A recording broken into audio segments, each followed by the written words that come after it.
വിശുദ്ധ ലൂക്ക എഴുതിയ സുവിശേഷം 16-ാം അധ്യായം 1 മുതലുള്ള വാക്യങ്ങൾ. യേശു ശിഷ്യരോട് പറഞ്ഞു, ഒരു ധനവാന് ഒരു കാര്യസ്ഥനുണ്ടായിരുന്നു.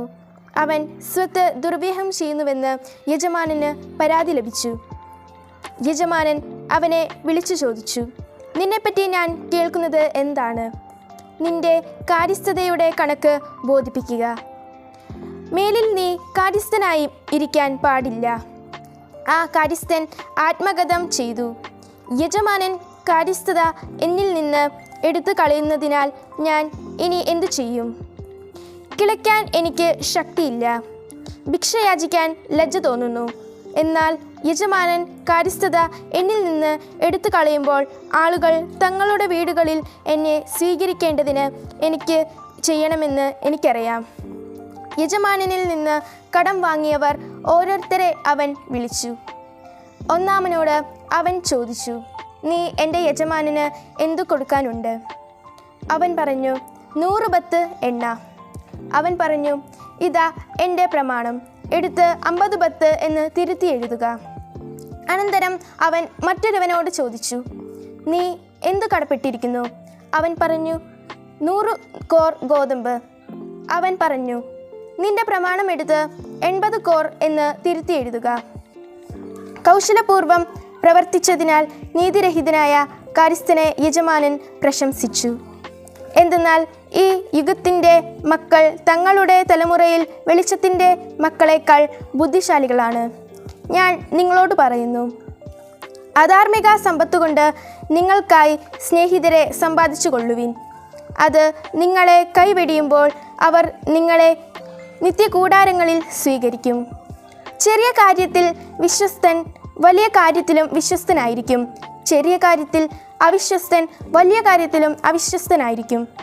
അധാർമിക സമ്പത്തിൻ്റെ കാര്യത്തിൽ വിശ്വസ്തരായിരിക്കുന്നില്ലെങ്കിൽ യഥാർത്ഥ ധനം ആര് നിങ്ങളെ ഏൽപ്പിക്കും? മറ്റൊരുവൻ്റെ കാര്യത്തിൽ നിങ്ങൾ വിശ്വസ്തരല്ലെങ്കിൽ നിങ്ങൾക്ക് സ്വന്തമായവ ആര് നിങ്ങൾക്ക് തരും? ഒരു ഭൃത്യന് 2 യജമാനന്മാരെ സേവിക്കുവാൻ സാധിക്കുകയില്ല. ഒന്നെങ്കിൽ അവൻ ഒരുവനെ ദ്വേഷിക്കുകയും മറ്റവനെ സ്നേഹിക്കുകയും ചെയ്യും, അല്ലെങ്കിൽ ഒരുവനോട് ഭക്തി കാണിക്കുകയും മറ്റവനെ നിന്ദിക്കുകയും ചെയ്യും. ദൈവത്തെയും ധനത്തെയും ഒന്നിച്ച് സേവിക്കുവാൻ നിങ്ങൾക്ക് കഴിയുകയില്ല. പണക്കൊതിയരായ ഫരിസേയർ ഇതെല്ലാം കേട്ടപ്പോൾ അവനെ പുച്ഛിച്ചു. അവൻ അവരോട് പറഞ്ഞു, മനുഷ്യരുടെ മുമ്പിൽ നിങ്ങൾ നിങ്ങളെ തന്നെ നീതീകരിക്കുന്നു, എന്നാൽ ദൈവം നിങ്ങളുടെ ഹൃദയങ്ങളെ അറിയുന്നു.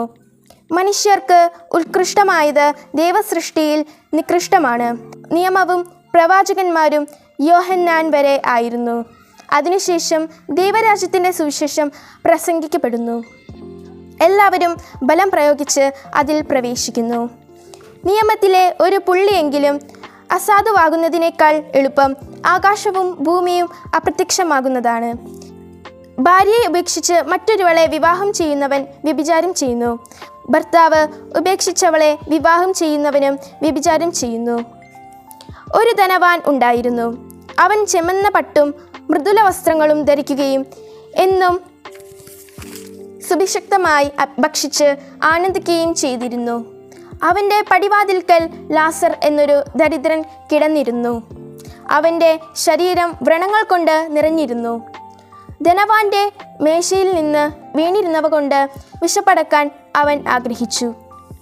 നായ്ക്കൾ വന്ന് അവൻ്റെ വ്രണങ്ങൾ നക്കിയിരുന്നു. ആ ദരിദ്രൻ മരിച്ചു. ദൈവദൂതന്മാർ അവനെ അബ്രാഹത്തിൻ്റെ മടിയിലേക്ക് സംവഹിച്ചു. ആ ധനികനും മരിച്ച് അടക്കപ്പെട്ടു.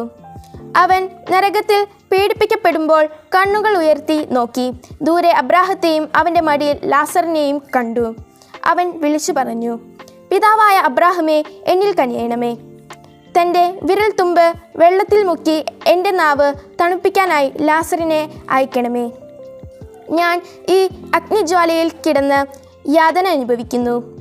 അബ്രാഹം പറഞ്ഞു, മകനെ, നീ ഓർമ്മിക്കുക, നിനക്ക് ജീവിതകാലത്ത് എല്ലാ സുഖസൗകര്യങ്ങളും ലഭിച്ചിരുന്നു.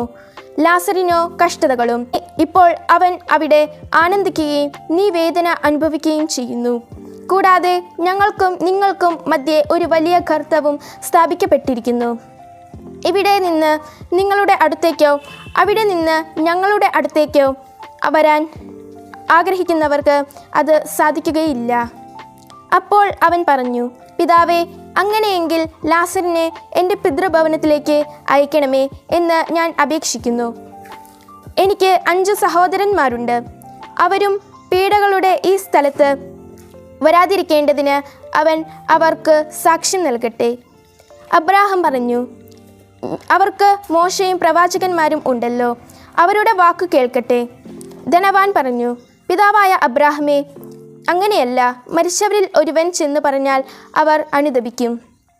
അബ്രാഹാം അവനോട് പറഞ്ഞു, മോശയും പ്രവാചകന്മാരും പറയുന്നത് അവർ കേൾക്കുന്നില്ലെങ്കിൽ മരിച്ചവരിൽ ഒരുവൻ ഉയർത്താലും അവർക്ക് ബോധ്യമാവുകയില്ല. വിശുദ്ധ ലൂക്ക എഴുതിയ സുവിശേഷം 16-ാം അധ്യായത്തിൽ നിന്നുള്ള ചോദ്യോത്തരങ്ങൾ. ഒന്നാമത്തെ ചോദ്യം, വിശുദ്ധ ലൂക്കായുടെ സുവിശേഷം 16-ാം അധ്യായത്തിൽ ആകെ എത്ര വാക്യങ്ങളുണ്ട്? ഉത്തരം 31 വാക്യങ്ങൾ.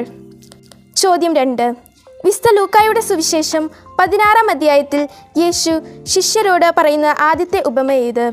ഉത്തരം അവിശ്വസ്തനായ കാര്യസ്ഥനെ കുറിച്ചുള്ള ഉപമ.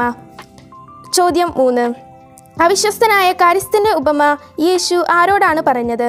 ഉത്തരം ശിഷ്യരോട്. ചോദ്യം 4, അവിശ്വസ്തനായ കാര്യസ്ഥനോട് യജമാനൻ എന്താണ് ആവശ്യപ്പെട്ടത്? ഉത്തരം കാര്യസ്ഥതയുടെ കണക്ക് ബോധിപ്പിക്കുവാൻ. ചോദ്യം 5, കിളക്കാൻ എനിക്ക് ശക്തിയില്ല, ഭിക്ഷയാചിക്കാൻ ലജ്ജ തോന്നുന്നു എന്നത് ആരുടെ ആത്മകഥമാണ്? ഉത്തരം അവിശ്വസ്തനായ കാര്യസ്ഥൻ്റെ. ചോദ്യം 6, ഒന്നാമൻ തൻ്റെ യജമാനന് എന്താണ് കൊടുക്കാനുണ്ടായിരുന്നത്? ഉത്തരം 100 ബത്ത് എണ്ണ. ചോദ്യം 7, നീ എന്ത് കടപ്പെട്ടിരിക്കുന്നു എന്ന് കാര്യസ്ഥൻ മറ്റൊരുവനോട് ചോദിച്ചപ്പോൾ അവൻ എന്താണ് മറുപടി പറഞ്ഞത്? ഉത്തരം 100 കോർ ഗോതമ്പ്. ചോദ്യം 8, നീതിരഹിതനായ കാര്യസ്ഥനെ എന്തുകൊണ്ടാണ് യജമാനൻ പ്രശംസിച്ചത്?